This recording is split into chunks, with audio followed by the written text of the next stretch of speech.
नमस्कार फ्रेंड्स, मैं सुशांत स्वागत करता हूं आप सभी का फिर से हमारे YouTube चैनल AS एक्सप्लोर्स में। अभी आप देख सकते हैं हम एक बहुत ही सुंदर जगह पे आए हुए हैं जिसे आप एक छोटा सा द्वीप समूह कह सकते हैं, छत्तीसगढ़ का। हम हैं अभी मदकू द्वीप में।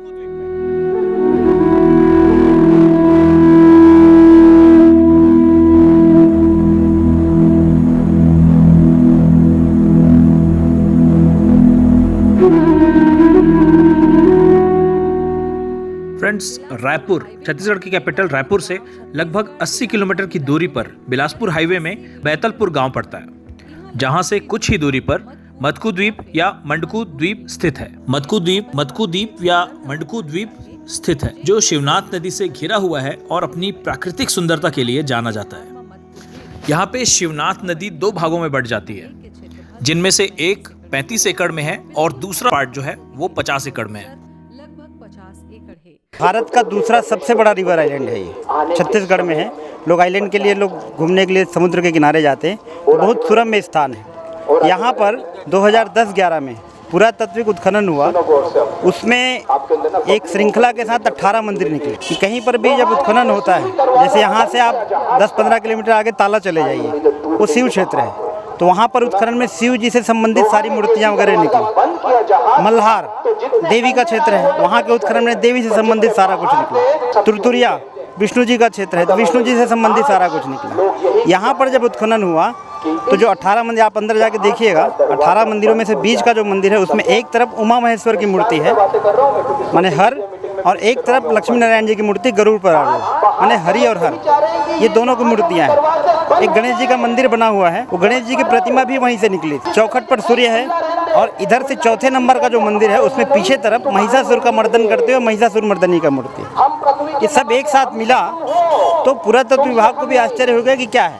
जब उसका शोध किया तो पता चला कि ये हरिहर क्षेत्र इसलिए है कि यहाँ पर 5 देवताओं की एक साथ मूर्तियाँ निकली। उसको आदि शंकराचार्य जी ने 8वीं शताब्दी पे स्मार्त लिंग ऐसा बनाया था। भारत को जोड़ने के उन्होंने 2 काम किए। एक तो 4 दिशाओं में, उत्तर दक्षिण पूर्व पश्चिम में 4 मठों की स्थापना की।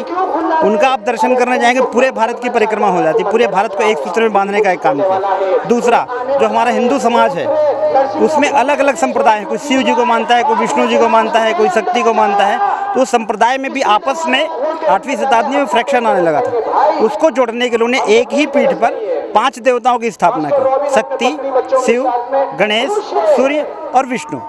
उसको स्मार्त लिंग कहते हैं। स्मार्त लिंग जब यहाँ पे निकला तो स्मार्त लिंग आपको तो उत्तर दक्षिण भारत में मिलते हैं, लेकिन उत्तर भारत में सबसे प्राचीन 1100 साल पुराना स्मार्त लिंग कहीं दर्शन करने को मिलेगा तो यहाँ मिला। ऑल ओवर वर्ल्ड, पूरी दुनिया में सबसे प्राचीन शिवलिंग स्मार्त लिंग यहाँ मिलता है। वो यहाँ की मंदिरों की विशेषता है। और ये सब मूर्तियों के कारण ही उसी समय से पुरातत्व विभाग ने ही इसको हरिहर क्षेत्र ऐसा घोषित किया। इसलिए सरकारी बोर्ड में भी वही लिखा है और मंदिर के को का भी ऐसा। और द्वीप जो है, क्योंकि यहाँ पर ऐसी एक मान्यता है कि शिव जी और विष्णु जी का मिलन हुआ था, इसलिए इसको केदार द्वीप ऐसा कहते हैं। इसलिए जो बोर्ड लगा हुआ है उसका नाम हरिहर क्षेत्र केदार द्वीप। यहाँ 2011 की खुदाई में कलाकृति की खोज हुई थी। यहाँ के मुख्य द्वार से जैसे ही हम अंदर आते हैं, राइट साइड पे घोमेश्वर महादेव का मंदिर पड़ता है और उसके बाद श्री राम केवट मंदिर। इसके अलावा यहाँ श्री राधा कृष्ण जी का मंदिर, श्री गणेश जी का और हनुमान जी को समर्पित यहाँ पे बहुत ही प्राचीन मंदिर पूर्व से स्थापित सभी मंदिरें हैं। राधा कृष्ण जी का मंदिर है, स्वयंभू शिव जी का मंदिर है, राम जानकी जी का मंदिर है, हनुमान जी, गणेश जी का आदि सब मंदिरें हैं। विशेष रूप से यहाँ धूमनाथ जी शिवलिंग का एक विशेष मंदिर है। और 2011 में यहाँ उत्खनन से कुछ मंदिरें प्राप्त हुए हैं, तो उसमें लगभग 19 मंदिरों का संग्रह प्राप्त हुआ। जैसे एक श्रृंखला में 18 मंदिर का उत्खनन से प्राप्त होना, उसके समकक्ष एक शिवलिंग का 20वें मंदिर के रूप में प्राप्त होना, 12 मंदिर के रूप में स्मार्त लिंग का प्राप्त होना, 12 मंदिर स्मार्त शिव जी का है, और बाकी मंदिरों में जो योनिपीठ शिवलिंग होता है वो सब प्राप्त हुए हैं। शोधकर्ताओं के अनुसार इस मंदिर का निर्माण प्रागैतिहासिक काल में हुआ था। मदकू द्वीप में कच्छप यानी कछुए के आकार के लगभग आधा दर्जन मंदिर हैं। मदकू द्वीप एक पवित्र स्थल के रूप में प्रतिष्ठित है, क्योंकि यहीं से शिवनाथ नदी उत्तर पूर्व वाहिनी में बदल जाती है। बहुत तेजस्वी भरा हुआ स्थान है। जब इसका आप ओवर से ड्रोन से आप फोटो लेंगे तो ध्यान में आता है शिवलिंग है और उसके ऊपर से गंगा ऐसे निकलती है, इस टाइप का आता है। आप नेट पर भी उस चित्र को देख सकते हैं। तो शिवनाथ नदी जब आई तो सामने से वो दो धाराओं में बट करके सामने मिल गई। बीच में नदी ने ही द्वीप को बीच से और काटा तो दो द्वीप बन गए। नदी ने बीच में रास्ता बनाया तो तीन धाराएं हो गई और तीनों धाराएं जाकर के सामने मिल गई। मैंने जगह तेजस्वी भरा स्थान इसलिए है कि ये कोई भी नदी जब उत्तर दिशा में बहती है तो उसके किनारे बहुत बड़े बड़े तीर्थ हैं। प्रयाग चले जाइए, गंगा यमुना सरस्वती मिल करके उत्तर दिशा में बहती है, ईशान कोण में मुड़ती, इसलिए प्रयाग। अयोध्या रामचरितमानस में लिखा है उत्तर दिशा बह सरजू पावनी। अयोध्या में सरयू नदी उत्तर दिशा में बही, वहाँ अयोध्या है। काशी विश्वनाथ जहाँ पे दशाश्वमेध घाट में आरती होती है वहाँ पर गंगा मैया उत्तर वाहिनी है। सावन में हम लोग कांवड़ लेके बाबा बैद्यनाथ को जल चढ़ाने जाते हैं तो जल जहाँ से उठाते हैं सुल्तानगंज, वहाँ पर गंगा मैया उत्तर वाहिनी है। नासिक जहाँ पर कुंभ लगता है वहाँ भगवान राम की पर्ण कुटीर है, वहाँ पर गोदावरी उत्तर वाहिनी है। ये इतने सारे में हमारा छत्तीसगढ़ का प्रयाग कुलेश्वर महादेव के सामने महानदी उत्तर वाहिनी है। ये इसलिए बताया कि इतने सारे जो बड़े बड़े तीर्थ हैं वो किसी ऐसी विशेष भौगोलिक परिस्थितियों के कारण वो तीर्थ बने हैं। वैसा ही मटकू द्वीप भी शिवनाथ नदी के उत्तर वाहिनी की भी है और नदी के बीच में ये स्थान है, इसलिए तेजस्वी भरा स्थान है। अब बहुत प्राचीन तीर्थ है। जो उत्खनन से जो मंदिर मिले हैं उसकी जो कार्बन डेटिंग हुई है उसके अनुसार 11वीं शताब्दी का मंदिर, मैंने 1100 साल पुराना स्ट्रक्चर है। मैंने कितना प्राचीन ये तीर्थ रहा होगा, विलुप्त हो गया, बाढ़ आई होगी, कुछ हुआ होगा, वो हो गया। परंपराओं से यहाँ पर छिरछिरा पुन्नी पर यहाँ पर हिंदू समाज का मेला पता नहीं कितने सालों से चल रहा है। अभी मसीही समाज का मेला लगा हुआ है, इनका तो रिकॉर्ड है, ये कहते हैं कि हम लोग 114 साल से लगा रहे हैं भी, लेकिन हमारा तो कोई आदिकाल से कब से चल रहा है कोई पता ही नहीं। तो सनातन है, तो हमारा भी मेला होता है, छिरछिरा पुन्नी में होता है। रतनपुर के कलचुरी राजा 10वीं और 11वीं शताब्दी में यहाँ बलि और अन्य अनुष्ठान करते थे। पुरातत्वविद और इतिहासकारों के अनुसार यह जगह विष्णु पुराण में वर्णित मंडूक द्वीप है।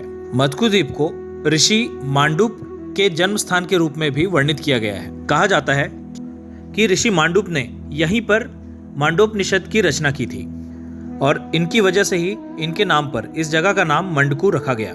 इस महाकाव्य के पहले खंड के 6वें मंत्र में सत्यमेव जयते को संविधान में शामिल किया गया है। शिवनाथ नदी के तट में बसे नदियां दो फाड़ में बट गए और एक शिवलिंग के रूप में एक द्वीप के निर्माण करते, जैसे ये द्वीप ला बोलते मटकू द्वीप। यह मुंगेली जिला में आते दोस्तों, और यहाँ हमेशा मटकू द्वीप महोत्सव के भी आयोजन होते, प्लस छिरछिरा पूर्णिमा और मांगी पूर्णिमा यह भव्य मेला घलो भराए जाते। जतका शंकराचार्य वाला पीठ है या आदिशक्ति पीठ है, वही एक ऐसे परंपरा है जिसमें 18 मंदिर के या 5 मंदिर के या 5 देवी देवताओं के विशाल समग्र संस्थान या समूह है। यह जगह के नाम हरिहर द्वीप भी बोले जाते, काबर के श्री हरि भगवान विष्णु और भगवान शंकर के मिलन स्थल रही से, ओकर कारण इस जगह नाम हरिहर क्षेत्र भी बोले जाते, साथ में केदार द्वीप भी बोले जाते। काबर के दोनों जन जहाँ मिले भगवान विष्णु और शंकर है, वो जगह के नाम ही केदार हो गए, तेकर से तेला केदार द्वीप भी गलो थे। छत्तीसगढ़ में धार्मिक और ऐतिहासिक मान्यता की इतनी सारी जगहें हैं जिसे हर भारतवासी को देखना चाहिए और जानना चाहिए, लेकिन जानकारी के अभाव में लोग यहाँ तक नहीं पहुँच पाते। प्रतिवर्ष तो छिरछिरा पूर्णिमा जो होता है, पौष पूर्णिमा, उसमें एक सप्ताह का मेला का आयोजन रहता है। शिवरात्रि में शिव जी के नाम से यज्ञ अनुष्ठान होता है।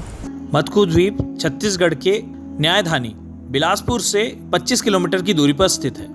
यहाँ पर यात्री और सैलानी बहुत ही आसानी से पहुँच सकते हैं और हर साल यहाँ पर 6 फरवरी से 12 फरवरी तक ईसाई मेला का आयोजन किया जाता है, जो कि सैलानियों के लिए आकर्षण का केंद्र होता है। इस ओकेशन में छत्तीसगढ़ और भारत के अन्य क्षेत्रों के क्रिश्चियंस और मिशनरीज के लोग यहाँ पर आते हैं और पूजा के लिए मुख्य पंडाल में एक मेला उनका मसीही समाज का और ईसाई धर्म प्रचार फरवरी महीने में उनका भी एक सप्ताह का एक सामाजिक उसमें दृष्टिकोण में रहता है मेला।